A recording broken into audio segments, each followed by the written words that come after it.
Good news guys sa lahat ng Realme fan dahil may bagong labas ngayon si Realme. And so sa video ito, pag-usapan natin at ipapasilip ko sa inyo ang specs ng Realme 11.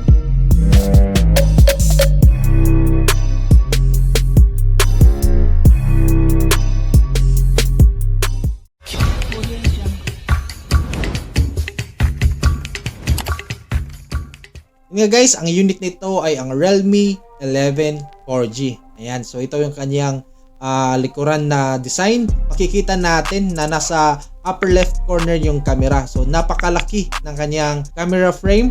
Ayan. So USB Type-C na rin ito guys. At meron pa rin itong fingerprint scanner sensor. Yun. Ayan, so USB Type-C. Meron pa rin itong 3.5mm audio jack at merong loud speaker. Yun, so ito naman ang kanyang dimension. Ayan. So ibang design na naman ang nilabas ngayon ni Realme. Ayan, makikita mo meron may mga pattern na mga abstract design na pag nailawan malabas yung kanyang pattern. So may dalawang kulay ito, merong gold tsaka yung black.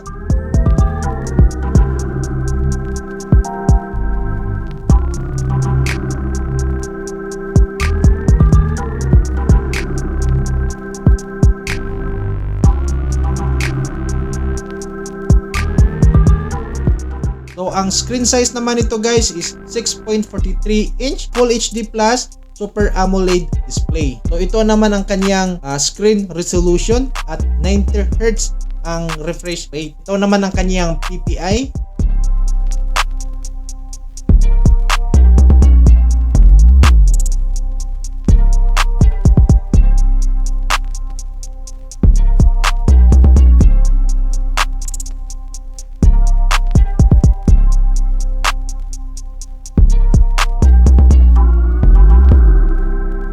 Usapang camera guys, meron lang itong dalawang camera. Sa main camera is 108 megapixels at 2MP naman para sa deep sensor. Meron itong 16 megapixels selfie camera. Yun. So try natin yung camera.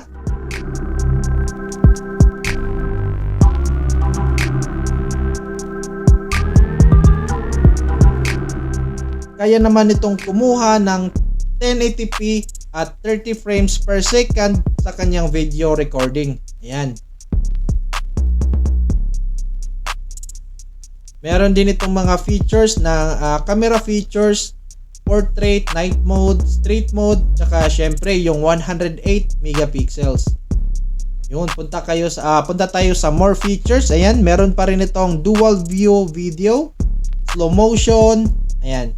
So, napakaganda nito guys is meron ng dual video. So, swak na swak ito para sa mga nagbo-vlog or gumagawa ng content online. Portrait mode, ayan. So, try naman natin yung selfie camera. Yun. So, 16 megapixels. Kaya din kumuha nito ng 1080p na video recording.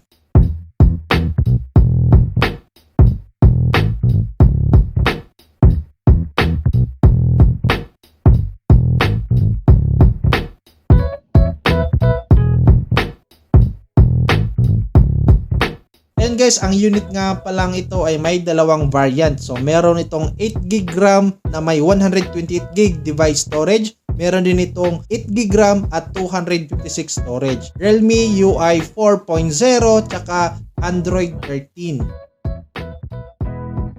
Processor guys is MediaTek Helio J99. At syempre, ang kanyang CPU naman is octa-core at ito naman ang kanyang GPU. So meron din itong NFC. Yun guys, ang battery naman nito ay 5,000 mAh LiPo battery at 67 watts fast charging. Sa ngayon guys, wala pa itong official price na nirelease ni Realme, pero sa tingin ko hindi ito aabot ng mga 17,000 or 20,000 dahil nga ito ay younger version ng Realme Pro series. So wala pa ring official date kung kailan ito i-release. Maswerte lang tayo dahil meron na tayong demo unit para mapaisilip ko sa inyo ang specs ng unit na ito. Kung gusto mo maging updated sa mga bagong labas ng mga mobile phone dito sa bansa natin, Please subscribe my YouTube channel at hit the notification bell para updated ka pag may mga bago tayong upload dito sa channel natin. At kita-kita sa susunod na video. Let's go!